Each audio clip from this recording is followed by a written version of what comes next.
Martin State for 21 years. And then went to the airlines. Went to American Airlines, spent 28 years with American Airlines. Was also based here and flew out of all three of the airports here, DCA, Dulles, and Baltimore for part of my career. And then by chance, after I retired from American Airlines, just by sheer chance, I ended up back here at AOPA. So I've been with AOPA for almost 5 years, and I'm getting ready to retire from that next month, actually. So, let's see, what else? Mark mentioned the formation stuff. Of course, I came out of the military, ended up buying, after my last kid was out of college, of course, ended up buying a number of airplanes. Started out with a glider, and then the next airplane was a Nanchang CJ-6, the Chinese military trainer. After that was a 1946 Globe Swift. After that was another Nanchang. After that, the RV-4 that I had here at the field for a number of years. And then the latest airplane I have is the Socata TB-30 Epsilon. I have to apologize because in Mark and my conversations over the last couple of months talking about tonight, he said you could talk about whatever you want, and he suggested a couple of things, and we never really solidified what I was going to talk about. And I just saw tonight for the first time the flyer that said I'm talking about formation.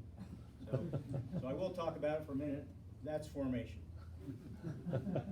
But really the talk is about the Epsilon. I was going to talk about the Epsilon, how that came to be. So this is the Socata TB-30 Epsilon. This the one in the foreground is my airplane. We shot this at Oshkosh last year.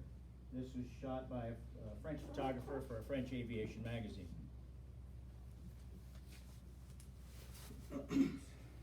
So it was all started back in May of, well, this particular shot was taken May 4th, 2018. Significant, and the reason I'm smiling is because it was the first day that I got to fly the airplane. The gentleman in the background, Olivier Langard, is a French citizen. Although he's been working in this country for 18 years, he's an aerospace engineer, works for Dassault, works up in Wilmington, Delaware. So Olivier's been kind of in tune with what's been happening with the French Air Force. They've been retiring the Epsilons from service over the last couple of years. And so he's been monitoring this. The French Air Force has been releasing them in blots over the years. As it turns out, a lot became available back in 2017. A lot of 19 airplanes. Olivier called, he was interested in bidding on the lot. He called a bunch of his friends, me included, and asked if we were interested in participating in the purchase. So, of course, the first thing that we asked, all my friends, was what the hell's an Epsilon TB-30? And I'd never heard of this airplane and didn't know anything about it, and none of my friends did either. And at that time, there was only one airplane that was actually flying in the United States. Well, dating back about 16 years, there was only one TB-30 that we had access to that was actually flying. So we just didn't have a clue. It was, we were looking at buying a pig in a poke. But because Olivier had some contacts with the French Air Force, he talked to his friends out there, and they gave us some information, some background information. They said they had flown the SF-260, which I've flown, and the Epsilon, and they thought the Epsilon was a far superior airplane. So that was one of the things that sold us on it. So just give you a timeline. So in the summer of 2017 is when Olivier first reached out and contacted us. Late summer 2017, we bid on this lot of 19 airplanes. November of 2017, the bid was awarded. We found out we were the proud owners of an airplane we'd never seen or flown before. January 2018, I traveled over to France, to a French Air Force base called Châteaudun. It's about 70 nautical miles southwest of Paris. That's where the airplanes had been stored. That particular air base is kind of a depot where they store airplanes and process airplanes. These particular airplanes, these 19 airplanes, had actually been in climate-controlled storage for 10 years. We had no idea what the heck they'd look like when we got there. So I traveled over there, and we spent about a week and a half taking the airplanes apart. We took 13 airplanes apart because 6 of the airplanes actually went to the Breitling jet team, and they remained in Europe. The other 13 we took apart and shipped over. February 2018, they arrived in the port of Baltimore, were trucked up to Wilmington, Delaware, to a gentleman up there who has worked with importing airplanes and military airplanes specifically, and we started the assembly process. Dave Canava, yeah. And then in February time frame, February through May, we did the assembly, inspection, and registration. First flight was the picture I showed you earlier.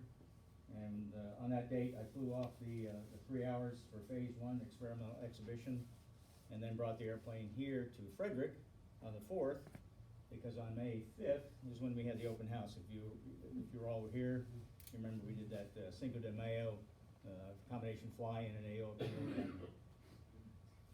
As of today, I've flown the airplane for 265.4 hours, so I really enjoy flying it, as you can tell. That's the red dot there, just southwest of Paris, is where the air base, Chateau d'An Air Force Base, is located. Flew into Paris and was picked up by one of the team members who just happened to be a retired general in the French Air Force, and we drove down and started to get to work. This is the team. We more or less had 12 to 13 people working at all time on the airplanes. These are all French nationals, with the exception of the 2 guys. Let's see if this thing's working. These 2 gentlemen here are locals they're up in New Jersey. They also each bought an airplane, and so it was quite an adventure. We really enjoyed it. What vintage are the airplanes? 87, 88, 89, that vintage. Mine's an 87.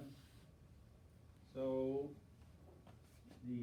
this is an old World War II reinforced concrete and steel bunker, hangar bunker that they used for during the war, and this is where we got to see our airplane. So the door, they told us, weighed 200 tons. So that tells you the mass of the building. So they opened up the hangar, and there were the airplanes.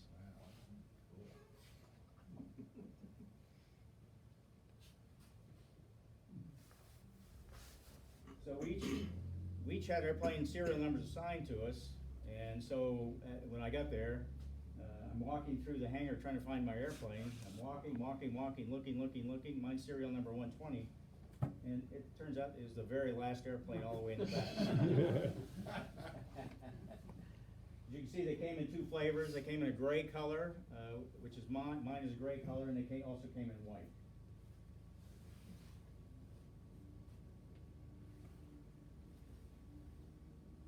A couple things I want to point out. First of all, the French did it, when they sold the airplanes to us, they stripped all the French markings off of them. So they took the French rondelles off, they took the squadron markings, the squadron numbers off, all the identifying information, all the French national stuff. They also stripped out the radios. So they came without radios. That's my airplane sitting in the back of the hangar. I gotta say, when we walked in the hangar, we were really all impressed with how good a shape the airplanes are in. They really took good care of the airplanes. And when they delivered the airplanes to us, they delivered us to them, since they had them, since they were new and delivered from the factory, they delivered the airplanes to us with all the documentation. I've got a bag that weighs about 15 pounds that has all the documentation in it from day one. And they were very meticulous about keeping records for every single thing they did to the airplane. Unfortunately, I can't read French, so it really doesn't do me any good. I sure have the documents. Did you get any spares? Spare what? Spare parts, spares. No.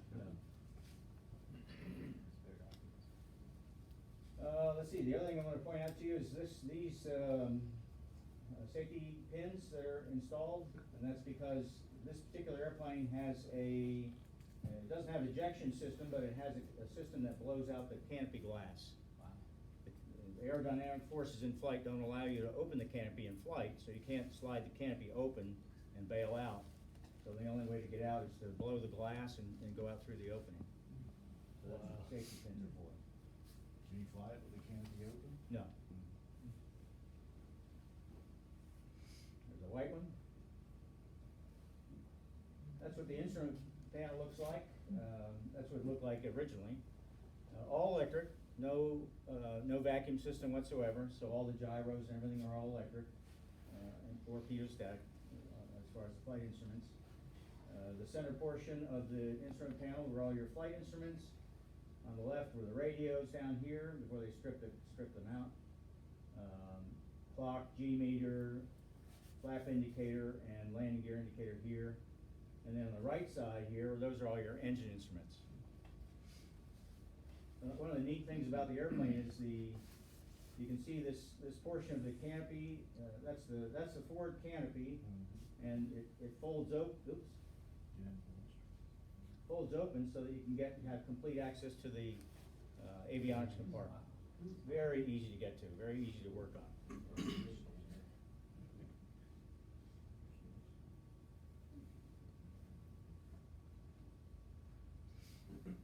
This is what they look like when we started taking them apart. One of the nice things about this particular operation was since the French nationals were already over there, they started building the jigs that we needed before we arrived on the scene to start taking them apart. So oops, there we go again. So these jigs you see here to hold the airplane, once we took the wings off, they took the place of the wheels, and that allowed us just to wheel the fuselages around for moving them and getting them into the containers. That's a better shot of the jigs that they made for the airplanes once we took the wings off. Tail feathers in the back seat? That's actually these things here. Yeah. Those are actually the combings that go right here once the wing is in place. They're actually made out of fiberglass.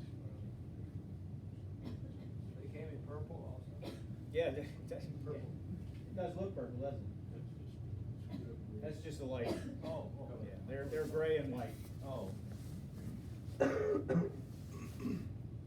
Those are the main wing spar pins. The main pin is on the left, and then the secondary pin's on the right. That gave us good feelings of confidence when we started pulling those things out. Pretty massive pins. They come out pretty easy. You know, they came out in about, there were probably half a dozen pins out of all of the 13 airplanes we took apart. Most of them came out pretty easily, but some of them we really had to work on to get them out.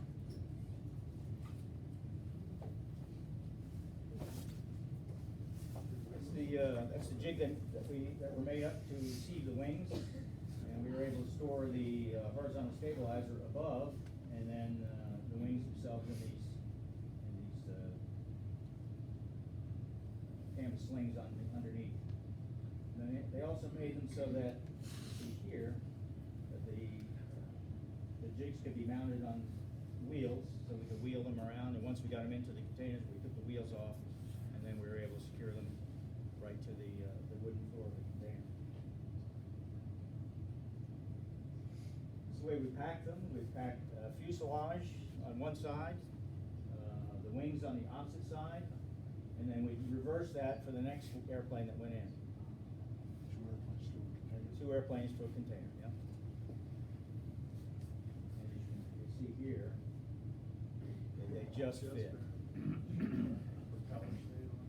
Yeah. Yeah, just fit.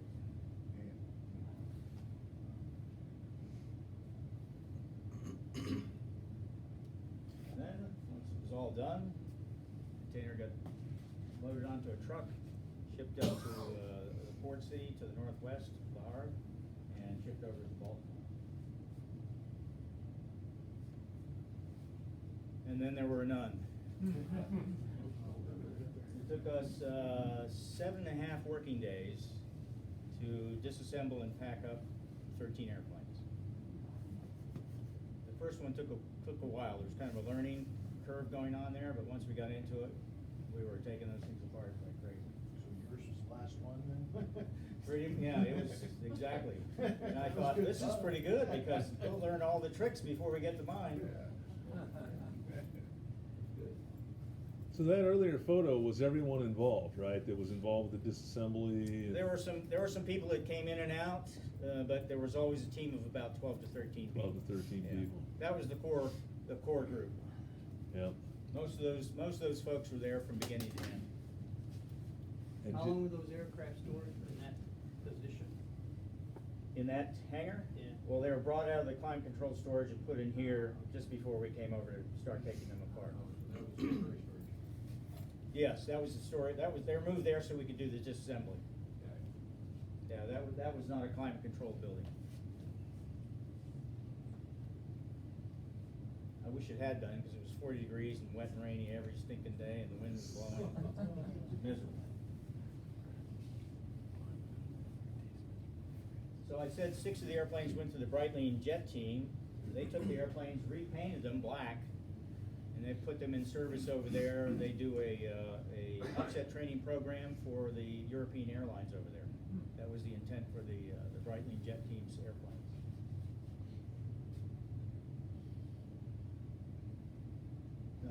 The reason I put this up here, this is my airplane after we got it back to the States. Of course, one of the first things we did was put all the markings back on that the French stripped off. So we put the rondelles back in, Armée de l'Air, back on there. We put the, actually that's my N number there, N36 Tango Bravo. But we used the same, I used the same font style that the French Air Force used for their squadron marking. That's where their squadron marking is. And then we made up our own squadron patch and put that on the tail.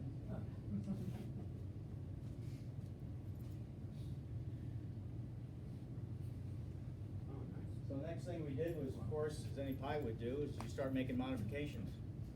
So the airplane came with a two-blade metal Macaulay prop, but in talking to the French aerobatic team, we found that that particular prop was not very good at absorbing vibrations when you're doing aerobatics. And of course, the French aerobatic team did lots of aerobatics, and they found that the vibrations were transmitted to the crankshaft, and they actually had some engine failures as a result. So we started looking around, and we found that the Whirlwind folks had developed a racing prop, a 3-bladed racing prop for Reno. And so Olivier and I are the only ones that put that prop on our airplane, but this is the result. And the airplane is, it runs smoother, runs quieter, less vibration, and that was the main reason we did it, was for to preserve the engine. Excuse me? Yes, What is the purpose of this spiral on the spinner? purpose is to look cool. Yeah. That's right. It's funny you should ask that, because when I worked for American, we had a lot of the spinners on the engines were painted that way, and I don't know if it's true or not, but I always heard that was a bird prevention thing, that the spiral somehow kept the birds away. I don't know, we suck a lot of birds through engines, so I'm not sure if that's true or not. So the next mod, at least for my airplane, was of course we had to have radios. So I decided to go with the Garmin panel. I put a G3X in there, G5 for a standby. Put the Garmin audio panel in, Garmin autopilot in, and then the Garmin Navcom in. And right now it's in the shop getting the GPS 175, so I'm an IFR certified navigator, and that'll give me full IFR capability for the airplane. And the main reason I put the autopilot in is just so I can do single pilot IFR when the time comes. It's also pretty nice on long cross countries. So I preserved everything on the left, everything on the right.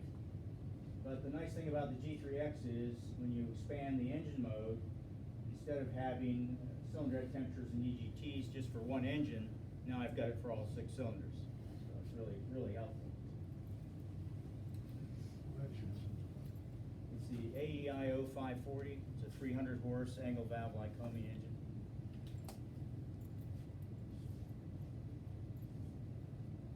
the shot we took at Oshkosh this year. We did a photo shoot for a magazine there, and got 4 airplanes up and did a shoot there. And just so I'm covered for the Flyers, this is formation.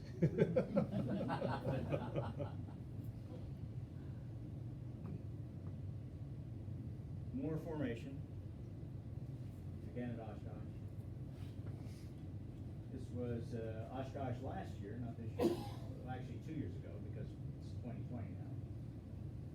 So do you all go through EAA and Warbirds and get a formation card or something? These Filucci's, all the. Well, wingmen. all the guys that are qualified are all fast qualified for the formation safety training, formation safety team program.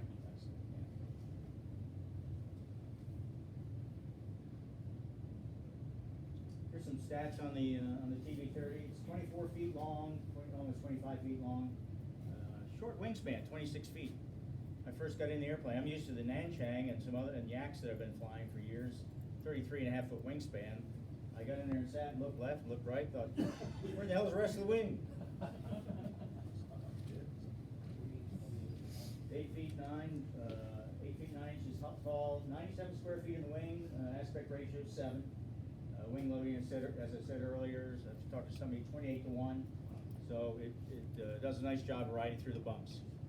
I was talking about, I guess I was talking to Mark over dinner, we were talking about, last week I was out flying with Dave Hirschman. And we went out, climbed up to 6,000 feet where it was smooth. By the time we came back to recover, Dave was leading us back in his RV4. We got down low, it was just bumpier than hell. And poor Dave, I saw him over there hitting his head on the canopy all the time, and we're just riding the bumps in the Epsilon. Empty weights, go ahead. What's the flight time range? It'll do 3 hours comfortably with good reserve. Empty weight, 2,000 pounds. We removed a bunch of stuff when it came over France. Of course, they took the radios out. They were kind of the old-fashioned radios with all the heavy iron stuff that went with them. It's all, all the digital stuff now. So we probably saved 100 to 150 pounds, and we stripped all that stuff out. So it's got a nice, useful load, about 750 pounds. I said the Lycoming AEI 540. It's the AEIO because it's got the inverted fuel and oil system, so it's good for a minute and a half upside down. I'm not, but it is. At 75% power, I can get 183 knots. Fuel capacity 54.4. 2 of that's not usable. Fuel flows 13 gallons up high when I've got lean and peak. When I'm going cross country, when down low flying formation, it's more like 18 gallons an hour. 700 nautical miles. That's pulled back below 75%. That's more like 65% power economy cruise. 23,000 feet on the ceiling. VNEs. The nice thing about the VNEs, 281 knots. First of all, the green arc goes up to 250, but the VNE is 281. So the nice thing is when I'm going cross country, when I'm just ready to descend, I just push the nose over. I don't bother pulling the throttle back. There's no need to.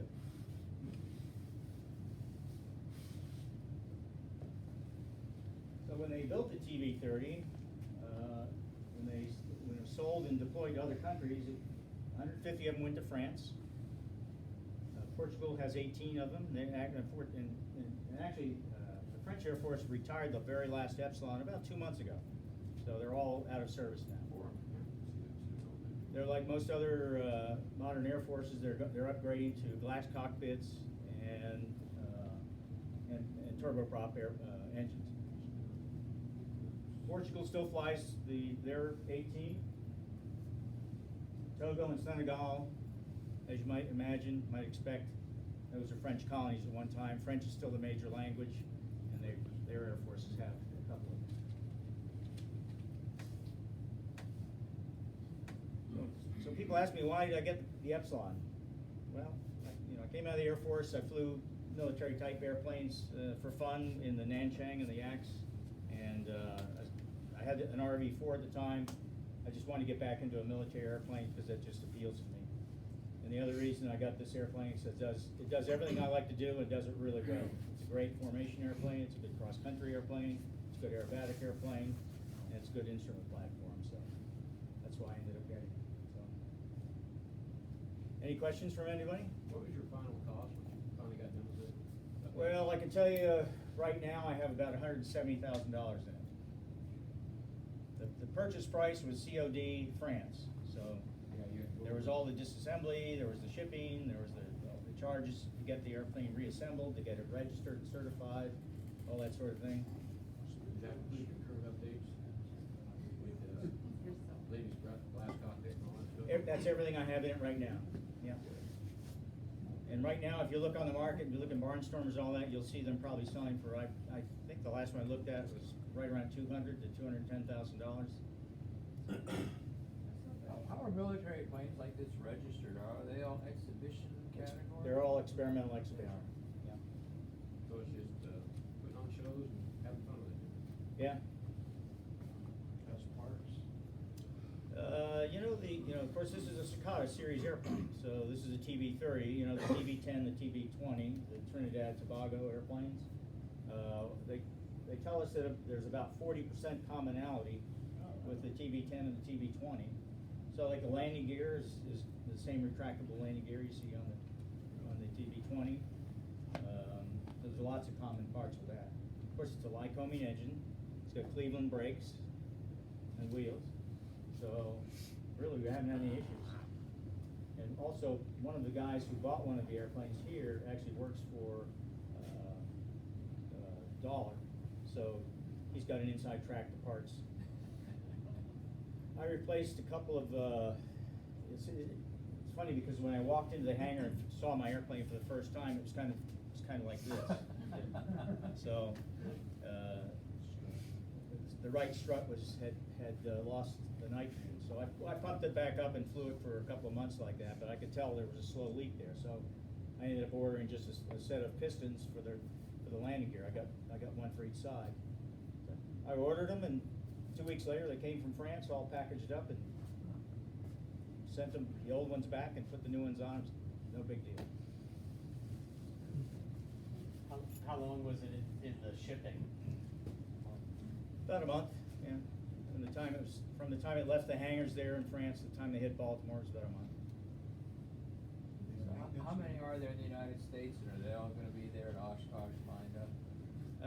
Actually, the last 2 years, we've had quite a few of them at Oshkosh.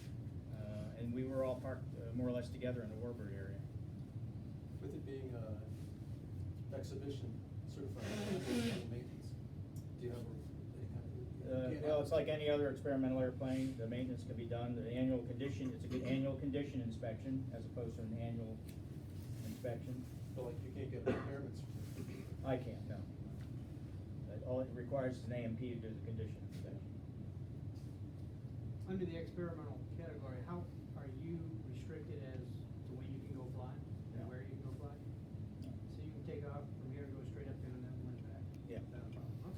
Okay. There was a time years ago when there was a restriction on experimental airplanes. For prop airplanes, there was a 300 nautical mile radius around where you're based, and that was your practice area or your proficiency area. If you want to go outside that area, you had to send the fax to the FAA to let them know. The way it works is at the beginning of the year, at the beginning of the calendar year, you send the FAA a program letter. If you have an experimental exhibition airplane, it says, you tell them where you're going to plan on taking the airplane for that year, Oshkosh, Sun and Fun, whatever. And then if you go anywhere else outside, if you went anywhere else outside of that 300 nautical mile area, you just sent them a fax saying I'm taking the airplane such and such for static display or whatever. Well, that 300 mile restriction for prop airplanes and 600 for jets, that's all been eliminated. So now when I send my program letter each year, I just tell them my proficiency operating area is the continental United States. You still have to send a letter? Still send a letter every year, yeah. Now, is that because it was former military? Yes. What about, say you were to go to Alaska, flying for Canada? I don't see any reason why you couldn't. I just send them a letter. Of course, the Canadians have some issues. You have to have 12-inch letters on the airplane.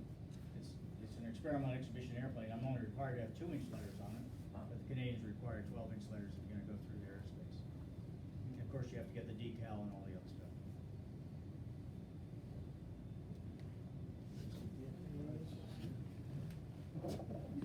You got a smoke system on it yet? It's in the works. I've got it plumbed, but I don't have the tank installed yet, but I'll have it on this summer. Chicken Gotta launcher? have smoke. Chicken launcher? Yeah, but we actually have a design for chicken launcher that'll go underneath the, Mark's referring to the, They're rubber chickens, folks. they're rubber chickens, yeah, for starters. No animals were harmed. Rubber chickens. We have an annual event over in Easton, Maryland. It's called the annual Chicken Drop. It coincides with the airport day that they have over there. And we have this mass formation we fly, and we all have chickens. In most airplanes, you can open the canopy up and throw the chicken out. So your bombardier is in the back seat or your right seat. But of course, we can't open the canopies on these. And the RVs, our friends that fly RVs, they can't open their canopies either. So they have developed these chicken launchers. It's a tube on the bottom that they put on the bottom of the wing, and they actually launch the chickens out. Hey, it works. The last 2 years in a row, the chicken drop was won by RV guys. Straight down. Precision bombing. Yes. Any other questions? Thank you all for inviting me.